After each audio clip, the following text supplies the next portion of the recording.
বৃহস্পতিবার ত্রিপুরা মধ্যশিক্ষা পরিষদের পক্ষ থেকে সাংবাদিক সম্মেলন করে মাধ্যমিক এবং উচ্চ মাধ্যমিক পরীক্ষার ফি বৃদ্ধির ঘোষণা দেওয়া হয়। তারপর অখিল ভারতীয় বিদ্যার্থী পরিষদের পক্ষ থেকে ত্রিপুরা মধ্যশিক্ষা পর্ষদে পুনর্বিবেচনার জন্য ডেপুটেশন প্রদান করা হয়। অপরদিকে শিক্ষা ভবনে গিয়ে বিক্ষোভ দেখায় এসএফআই এবং টিএসইউ।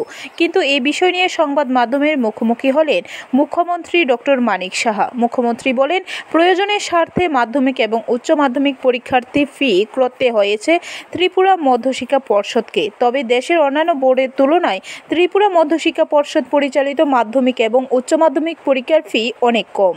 যখন প্রয়োজনের স্বার্থে তো এগুলো করতেই হয়, সবসময় তো এত আমাদের প্রাইস ইন্ডেক্সও বাড়ছে, তো নিশ্চয়ই মধ্যশিক্ষা পর্ষদ এগুলো চিন্তা ভাবনা করেই করছেন এবং আহামরি কিছু বাড়ায়নি অনেক বছর। এবং আমি যা দেখলাম টিভির মধ্যে, উনি বলেছেন পর্ষদের তরফ থেকে যে এটা কিন্তু অন্যান্য জায়গার তুলনায় অনেক কম।